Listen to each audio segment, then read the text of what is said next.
I got a question in the club recently that asked me about my homepage process. Did I have any pushback on the timeline that I have? If you've watched the 2-week process overview video that I did a while ago, which is still true, all of that stuff is still accurate information. It doesn't exactly cover the details of initiating the design process in the website itself. So that was where her questions were. Do I get pushback on the deadlines? How uncomfortable do clients feel about the timeline that they have available to give me feedback? How do I get the feedback? How do I hold boundaries? What does this schedule actually look like? How do I talk about it? All of those questions, they're really excellent questions. And since I didn't cover them in that high-level overview video, it's time that I cover them now. So as I'm talking, if you have other questions that you'd like to know the answer to, just pop them in the comments below and maybe I'll make that another video.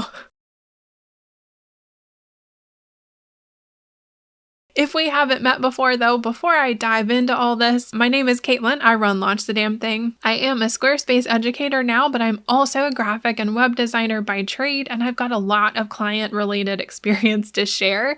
So I figured, I'd just do what millennials do and hop on the interwebs and share it with the world. So here I am. All right, let's take a look. I've got some notes. I'm going to try to make this as quick and easy and painless as possible. First of all, on a personal note, yes, I'm aware that my hair is different today. I feel like we've been getting rain. It's literally pouring outside right now. And it's been like that for days. And as every other girl on the planet knows, humidity is not a girl's friend. So instead of fighting it, I'm going with it. So anyway, don't let that distract you. I'm just saying that I'm aware that I've not done any other videos up to this point with curly hair like this. So I'm going with it. Anyway, the first thing that I want to talk about is the hardest part of building a custom website is actually home pages and services pages. And I actually, if I could have my choice, if I was designing my own website or a template website, those are the two pages that I do dead last. When I design them for clients though, oddly, the homepage is the first one I do. I still do the services page last. And there's a reason for that. Essentially, your homepage is the signpost for your website. It's meant to house a lot of the things that literally point people in all the directions to show them when they land on the homepage, this is a 30,000 foot overview of what this website can offer you. And here are the places to go look at those things. So it's kind of a highlight reel, so to speak, for your website. And the reason that's hard to do at first is because that stuff doesn't exist yet. So even if you know you're going to have a section on there for related posts, the blog's not there. The posts aren't in there yet, maybe. And so you can add a summary block, but it'll be empty. And so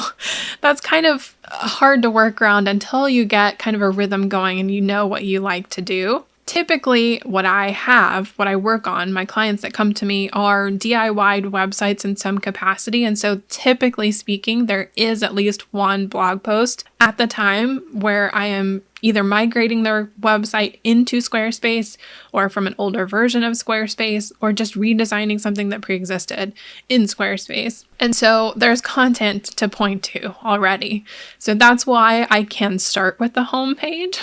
If it was impossible to do though, I would just pick a different page and start with that, like maybe the about page or something that's a little bit easier because it's just focusing on one thing rather than the 30,000 foot overview of the whole thing. So the home page and the services page take the longest and they are the hardest to knock out. But if you want to do the strategy that I'm doing and use a homepage like a mood board, which is fair, or any page as your mood board, it doesn't have to be the homepage. I guess I should start with that up front. If you decide to do that, what you're actually doing is, you could really do this in Figma if you wanted. It doesn't have to be in Squarespace because it doesn't necessarily reflect the final end result. So the homepage that I start with, that I submit the draft on, isn't necessarily how it looks when it actually launches just 2 weeks later. So it's really just a draft. It's basically a way for me to mock up something that could be a website page and say, am I on the right track? Do you like the aesthetic of this? Are the layouts good? Do you think they're creative? Does it match your personal taste? Do you feel like it vibes with the brand feel that you wanted to have? Those kinds of questions. It's not literally about getting every pixel perfect on the page. Also, that's kind of hard to do in Squarespace. So it's just about finding out whether or not I'm on the right track. The next part of this is the schedule. So what does this actually look like? And I wrote it down so I don't miss any pieces. The first week, on that Monday, we have the kickoff call. And before I dive into this, if you haven't watched that 30,000 foot overview of my 2-week web design process, go look at that first, because that gives you the high level of like, this is what we do on every day. This is specific to a homepage, getting revisions on that versus revisions on the whole website. So you can kind of see the difference and how that works. Okay, so on the first week, on the Monday, we have the kickoff call that starts the project. On that call, I'm nitpicking them, I'm asking them lots of questions, and the reason this is relevant is because by the end of that day, my brain's tired. I'm an introvert. I'm an extroverted introvert, but I'm still an introvert. And so by the end of that call, which they tend to be kind of lengthy, I'm brain dead. So I walk away from the project for the rest of the day. Usually they're in the morning for me, and I go work on something else. I don't necessarily quit the business for the day and go sit on the couch and watch Netflix, but I just step away from the project, go do something else that uses a different part of my brain. So Tuesday is the day that I start working on the homepage. And in addition to that, I'm also setting up the template style guide, because I kind of have to do that first before I do the homepage. And then once the template style guide is kind of fixed, then I go through and do a basic homepage layout.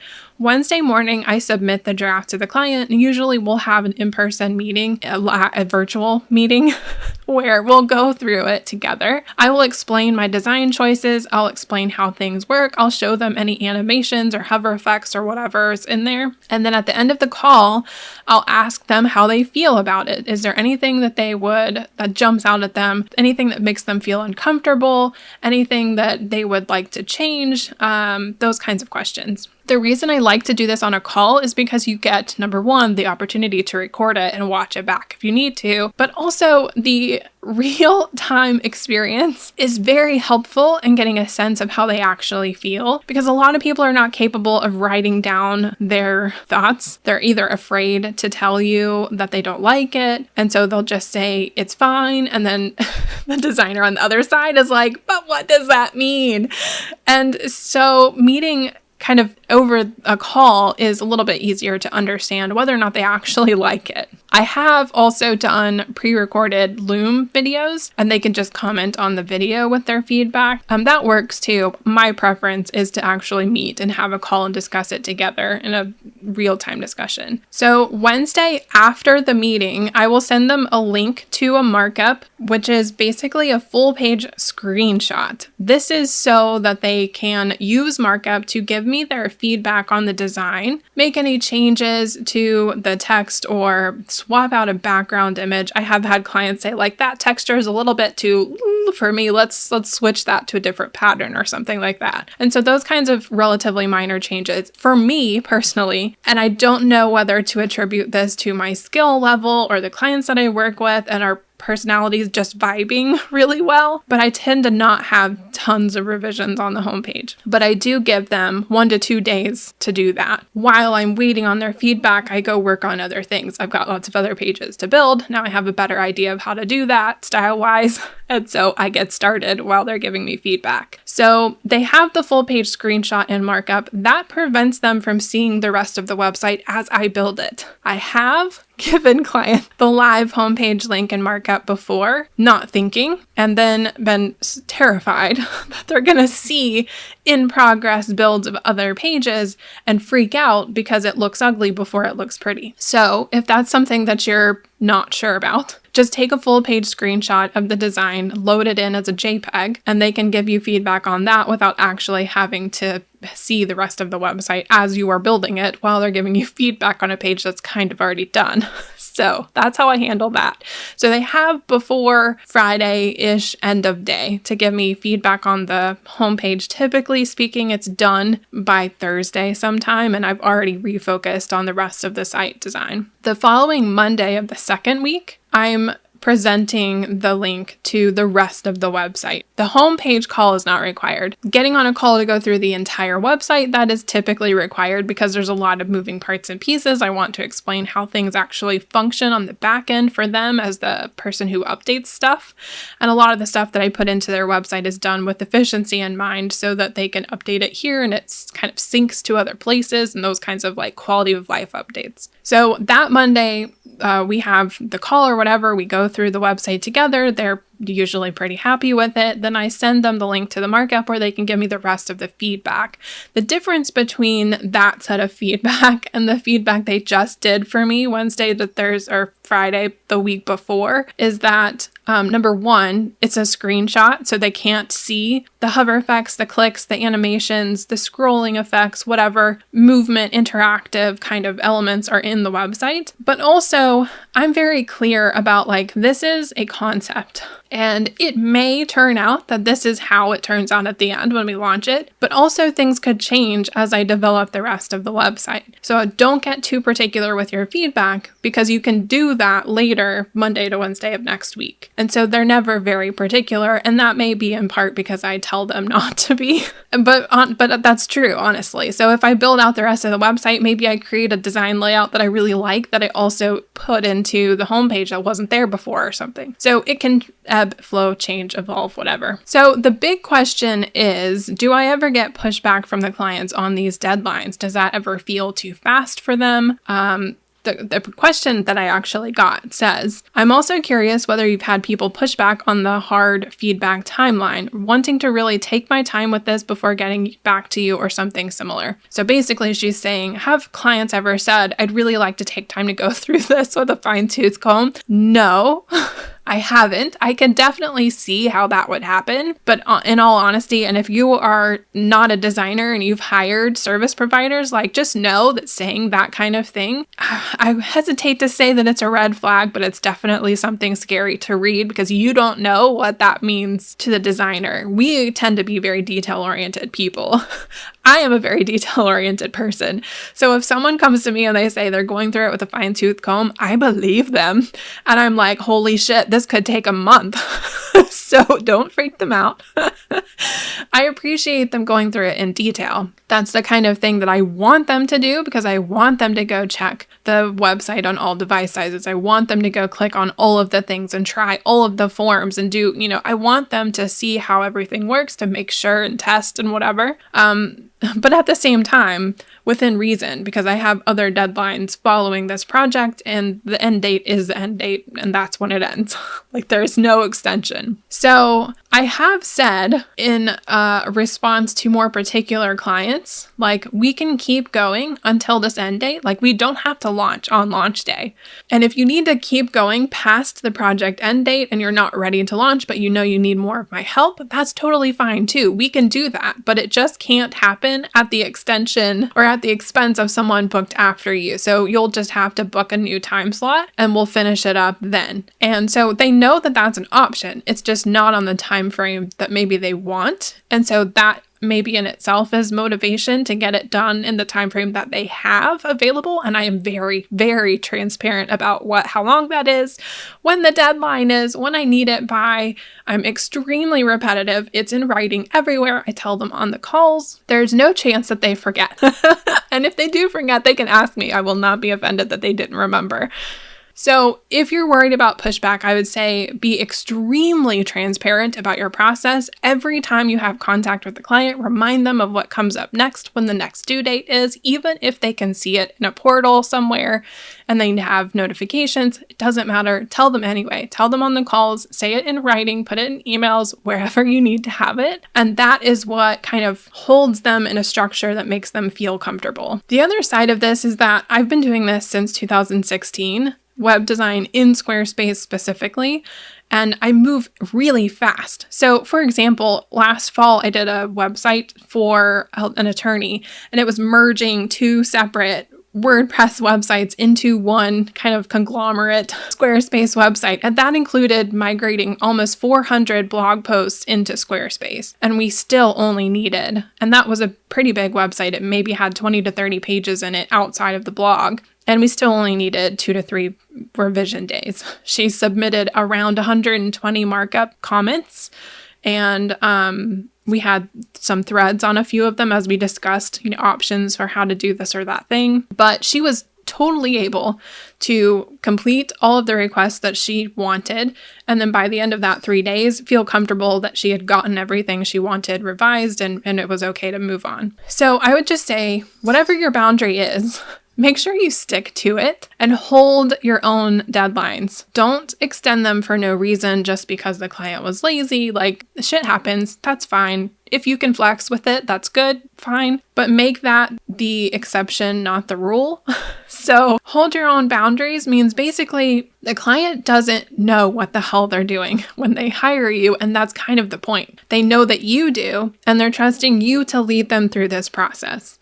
And so if you tell them, I can get this done in XYZ days, then get it done in XYZ days. And then they trust you. If there's a level of trust there, they don't second guess anything. They don't extend anything. It just is what it is. And they're like, okay, let's do this. And I have noticed that to be true. As long as I act like the expert that I know I am, and I guide them through this process, I'm leading them through it. I'm explaining every step. I'm communicating at every turn. They're not questioning anything. They're allowing me to lead them through, and I appreciate that. I will say that tends to change in the neighborhood of $2,000 to $3,000 per project. So I know from personal experience that when I work with clients who are El Cheapos, which I have in past lives before I started freelancing, so I know these types, they tend to not be led so easily. Whereas the people who put their money where their mouth is are much more willing to let you be the expert and to lead them through the process. So I say, no, I've not had any pushback on timelines because I've held my deadlines. I have explained why they are that way or how I can work with it. I'm very transparent. There's a level of trust there too. So it's not like they're just hoping against all hope that I can get it done. Like they seem to have a lot of confidence in me during this process. And I have noticed even in my own projects with past clients that the level of control decreases with the increase of the package price, if that makes sense. So the higher you charge, the more they trust you to just do your thing and leave them alone, basically. That's not to say that people who cannot afford $2,000 and $3,000 projects are crap clients. Luckily, I've not had any custom build crap clients to date. Not to badmouth anybody, but basically I have noticed that the level of control is loosened with the size of their budget, basically. The tighter the budget, the tighter the control. The looser the budget, the looser the control. And again, that's not to say that people who can't afford $2,000 and $3,000 projects are all red flag clients. That's absolutely not true. I've worked with fantastic clients that I charged between $1,500 and $2,000. I still work with the same people when they come back and want more of my help. It's just a stereotype, and it's a stereotype that tends to be accurate. So while that's not been a very consistent experience for me, I know that to be true from budgets of clients that I worked with through my 9-to-5 job and different kinds of situations. So I have experienced it, just not through tons of freelance clients in my own business.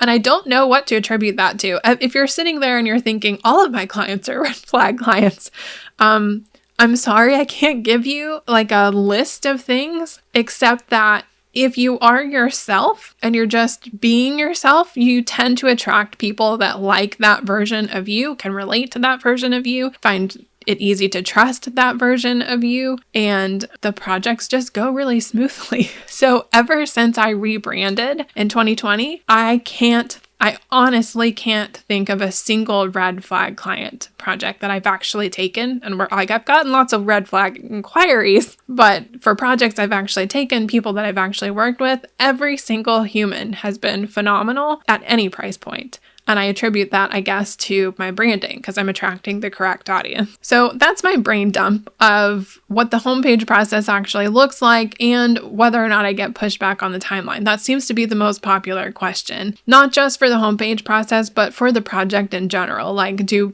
clients worry that 2 weeks is not long enough? I've literally never had a client worry that's not long enough. They've been like, can you do it faster? So no, I don't get pushback on any of that. So that's my 30,000 foot overview, I guess, of the homepage process, how I collect revisions and feedback or amends from clients during those periods, and what I actually use the homepage to do. Yes, it is one of the hardest pages to design, so it doesn't have to be the homepage. If you want to instead do this as a mood board kind of thing with the about page, that would be a great page to start with if you don't want to do the homepage first. I totally understand. And that's also what I think about holding deadlines and do I get pushback and all of those kinds of things. I think we are afraid of what we don't know. And if you've never had a very rigid process like this before and your projects have always been very fluid and flexible, and you tend to get what I have heard referred to as zombie projects, where they are like dead and then they're alive and then they're dead and then they're alive,